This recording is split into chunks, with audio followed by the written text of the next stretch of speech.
Hey, it's Craig. I just wanted to let you know that you can listen to Canadian History X early and ad-free on Amazon Music, included with Prime. Greetings and welcome to another episode of Canadian History X. If you like, you can support the podcast for as little as $3 a month. Just go to patreon.com/CanadaEHX. You can also donate to the podcast by going to CanadaEHX.com and clicking Donate. Don't forget, I have 3 other podcasts out there, From John to Justin, which releases every single Friday and looks at every Prime Minister in Canadian history, and currently is looking at every opposition leader who never became Prime Minister. Canada's Great War on Sundays, which looks at the First World War and Canada's involvement in it, and Coast to Coast on Thursdays, which looks at the building of the Transcontinental Railway. I do all of those podcasts full-time. I do the writing, the research, everything. So any dollar you give helps keep it all going. And for all 5-star reviews, I will mention you on the air. If you like, you can email me at craig@canadaehx.com. You can find me on Twitter. My handle is Craig Baird, CraigBaird, and I'm on Instagram at Bairdo37. Today, I'm looking at the Manitoba community of Lac de Bonnet. So, let's begin. The Indigenous. Before the arrival of Europeans, Lac de Bonnet was home to the Anishinaabe, who were a subgroup of the Anishinaabe. The area was important to the Indigenous as the Winnipeg River was a highway for the travel through the region, and there was an abundance of wildlife to hunt for food and clothing. As fur traders started to move through the area in the 1600s and 1700s, they would form a new culture with the Indigenous that today we call the Métis. Today, Lac de Bonnet sits on Treaty 1 land, and to the west of Lac de Bonnet is the Broken Head Ojibwe Nation. The Broken Head were one of the first 5 nations to sign the Selkirk Treaty of 1817, which granted 116,000 square miles of land that would one day lay the foundations of Manitoba. This was the first formal written agreement in Western Canada that recognized Indigenous land rights.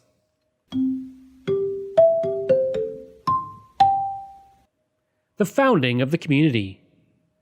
The first mention of the area that would be Lac de Bonnet came from, and I will do my best to pronounce this, I am working on my French, Pierre Gartier de Varennes, Sieur de la Vérendrye. And the story of the name of the community comes from him, at least according to legend, during his travels in the area during the early 18th century.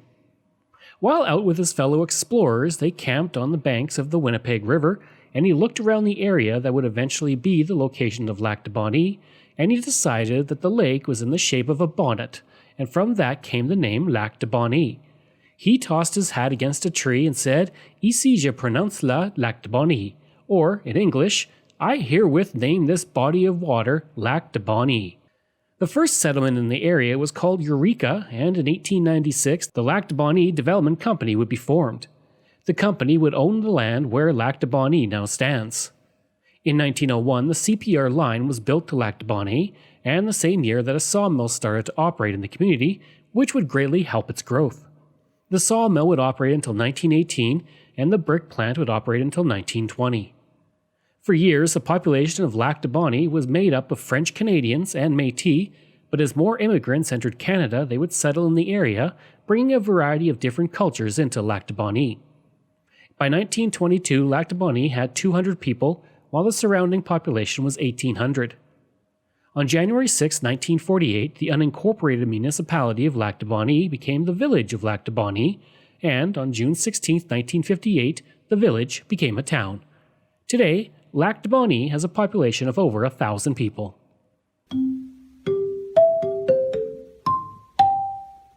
The first airmail flight.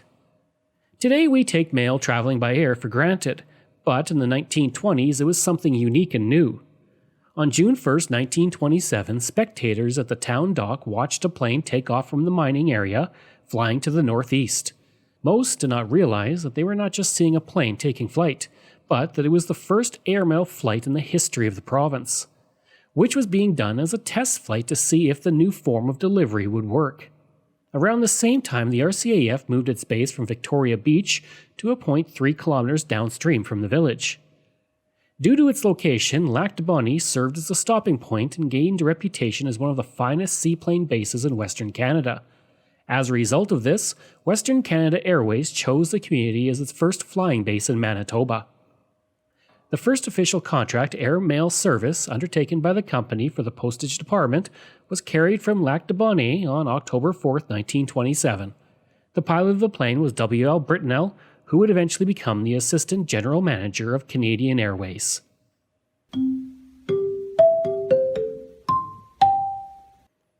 The Pigeon Post. For 7 years during the 1930s, Lac de Bonnet had a very unique air force and communication network. It wasn't done with planes, but with pigeons. For those years, 2 men would sit in an old framed building and a bird would fly in with a message in a container attached to its leg. This was done through the Forest Protection Service, and the pigeons were the first communication network for it. The pigeoneer and his pigeons served as a vital role in protecting not only the forests of Manitoba, but its people as well. All of it began in 1930 when Manitoba took over its own administration of her resources. Prior to this, planes with the Royal Canadian Air Force were used. And when the province took over management, they received 5 aircraft, their crews, and the Pigeon Post. The cost was $5. Flying out 240 kilometers from Lac de Bonnet to different points, flying to the network of forestry towers across the area, the system could be unpredictable. There were predators out there that could hunt the pigeons, and 2 pigeons with the same message were often sent to increase the odds of the message getting through. For the men in the towers, they would send the birds out well before dusk to ensure that they had daylight to make it home. Of course, over time the system began to break down. With it being the Great Depression, people were finding food where they could, and that included hunting pigeons. By 1937, it was decided that the Pigeon Post would shut down for good. The Old Pinawa Dam Provincial Park. If you like history and beautiful landscapes, then the Old Pinawa Dam Provincial Park gives you both. The Pinawa Generating Station was Manitoba's first year-round hydro generation station, and it began the hydroelectric development along the Winnipeg River. The station first began to generate power for the area in 1906 and would continue to do so for almost half a century until it closed in 1951 due to construction of the Seven Sisters Hydro Station. During the time it operated, the Old Pinawa Dam provided Winnipeg with residential and commercial power, helping to spur its development into one of Canada's major cities. In 1985, the 193-hectare area was designated as a provincial park by the Government of Manitoba. Today, visitors can not only enjoy the beautiful landscape, but also learn about the generation of electricity there on the Dam Ruins Walk, have a picnic, go for a swim, and walk along the Old Pinawa Self-Guided Trail. This trail takes visitors through the area, from the log houses to the creation of the dam to the other industries that popped up. The Usakis Rink. One of the greatest athletes to ever come from Lac de Bonnet was John Usakis, who reached the highest levels of curling in the country and brought glory to the community. Learning from Ralph and Glenn Bouchard, he quickly picked up the fundamentals of the game and began to compete in high school bonspiels and other local bonspiels as he began to make a name for himself in the curling world. After dominating those bonspiels and winning several championships, the highlight of his career would come in 1977 when he made it to the Brier, the biggest curling event in Canada, where he played as a third, finishing with a record of 6 wins and 5 losses. That wouldn't be the only time that he would make it to the Brier, though. In 1989, serving as the 4th on the team, he would once again represent Manitoba and finish with a record of 7 wins and 4 losses. In all, he would make 30 appearances at the Men's Championships, 5 appearances at the Senior Men's Championships, 6 appearances at the Mixed Championships, and 6 appearances at the Masters Championships. In 2008, he was inducted into the Manitoba Curling Hall of Fame. I'd like to take a break away from the episode for a second to talk about ExploreNet. I spent most of my life living in rural areas in Canada, and I remember the days of dial-up internet and spotty high-speed service. For the past 3 years, I have been a customer of ExploreNet, and I can honestly say that it is the best rural internet I have ever had. My job as a podcaster means I spend a lot of time researching online, interviewing people over Zoom, and uploading content. Through it all, ExploreNet has provided me with excellent service. When I'm not working, I enjoy streaming content on several streaming platforms and even doing some online gaming with a friend in Ontario. ExploreNet allows me to do all of that with ease. Right now, they offer up to 50 megabits per second on their new LTE network with unlimited data. Their service has only become faster and better since I first signed on. Today and beyond, ExploreNet is investing in building and upgrading the network at a rapid pace. ExploreNet is rural, and that is their route, and that is their focus. For more information about rural internet options in your area, go to explorenet.com or call 1-866-285-2253.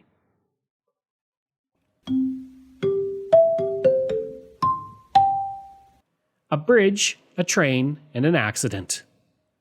Today, a bridge crosses the Winnipeg River north of Lac de Bonny, and the history of a bridge crossing there dates back to 1907, although the bridge there today is not quite the bridge that was first built. The first bridge was built to service the hydro development nearby, and over the years, a lot of construction material would go over it. Unfortunately, all that traffic over the bridge would come at a terrible cost less than a decade after the bridge was built of local timber. On June 30th, 1914, a hydro train was going over the bridge from the west when suddenly the bridge collapsed, sending the engine into the water. George Wrighton was killed instantly, while the firemen escaped injury. The crash created a serious situation for Lac de Bonny and other local residents. Until the bridge was repaired, a ferry had to be used to transport people and equipment across the river. A steam tug and scow was operated by the Winnipeg Electric Company for that purpose, along with a passenger boat for transporting vehicles. The bridge was eventually repaired and a new train was put into service. Unfortunately, there was a worry about how sound the bridge was due to the vibrations in the bridge. Soon, a policy emerged that stated no passengers could cross the bridge on the train. When the train reached the bridge, all passengers would get off and the engineer would set the throttle and then walk across waiting for the train to reach him on the other side. Once it reached the other side, he would stop it and everyone would get on. For the passengers, they had to walk across an 8-foot wide bridge that had no railings over a very swift river. Most became accustomed to this odd break in their travel, but for some it was a worrying crossing. The practice would continue for years. In fact, the Winnipeg Free Press would write on June 30th, 1928, quote, "The train stopped to unload at one end of the bridge and every person save one walked over it to wait for the train. The man who stayed behind set his throttle to keep the train moving slowly. Then he too got off and the train rumbled across the bridge empty. On a rainy day, the sight of all those tourists running over planks was something else." End quote.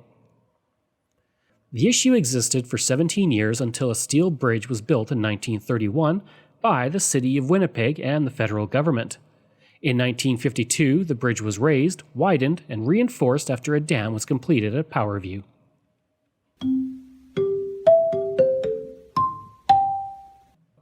The explosion and fire. Whenever I do a town history, I often like to look at the serious events that occurred in a community, especially tornadoes and fires.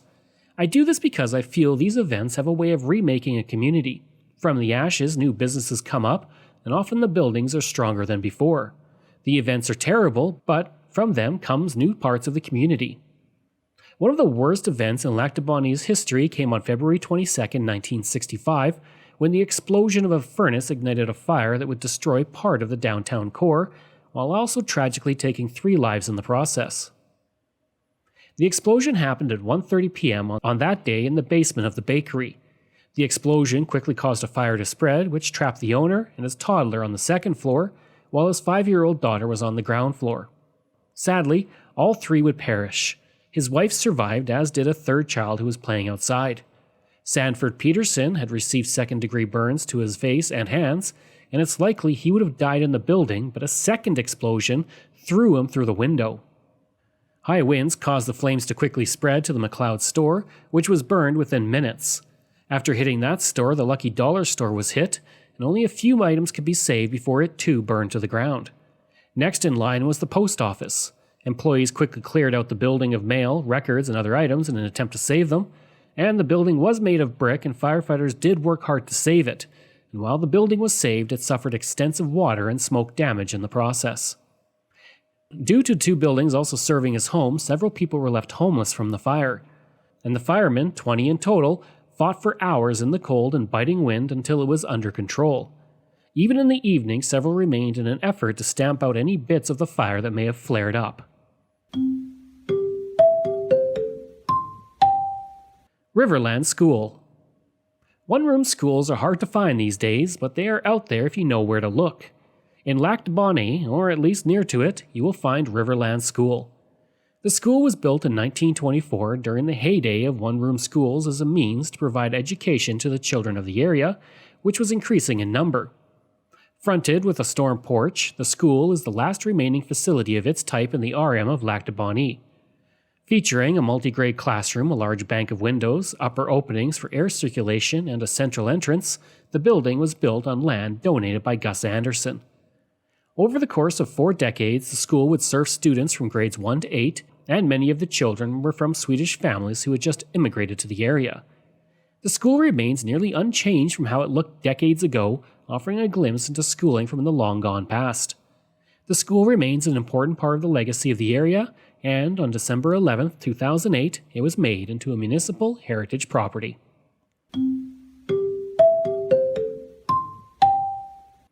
The Erickson Cabin. Located on a rural lot near the Pinawa Channel, near Lac du Bonnet, there is a small log cabin that was once the home of Hans Erickson. Built in 1937, the cabin still features the same well-chosen logs, smoothed and notched to fit together tightly. Erickson lived in the area to help construct the Winnipeg Electric Railway Company generating facility. He was also employed in cutting wood for the boilers of the plant in the winter. In addition, he supplied the company's store with milk from his farm and was one of the first individuals in the area to receive a homestead grant. The structure itself was built for his daughter Linnea, and today it is the only remaining log structure from that time still around after the 1951 closure of the hydroelectric installation and the end of the company town around it. On March 24, 2005, it was made a municipal heritage site. I hope you enjoyed that episode and my look at Lac du Bonnet, and if you did, please leave a rating and review. If you like, you can reach me through email at craig@canadaehx.com. You can also visit my website where you'll find hundreds of articles on Canada's history as well as all my podcast episodes. Just go to canadaehx.com. And don't forget, you can support the podcast through Patreon. There are multiple tiers to choose from, all with great benefits. You can support the podcast for as little as $3 a month, just like all of these wonderful patrons have, and I apologize if I mispronounce any names. Randy Hayden, Doug Campbell, Reg W., Deborah Carlson, Francis Helbling, Randall McCallum, Diane Wade, Lorianne Kirby, Gary Dolovich, Nick Zinri, Shannon Marshall, Clinton Martinez, Dimitri Chauve, Aaron O'Hara Myers, Robert Dunseith, Todd Casey, Catherine Roy, Luke S., J.P. Bear, Jason Hall, Phil Maynard, and Iris Gray. If you want, you can find me on Facebook. Just go to facebook.com/CanadianHistoryX. You can find me on Twitter. My handle is Craig Baird, CraigBeard. And you can find me on Instagram. Just go to Bairdo37. Thanks. We'll see you again next time.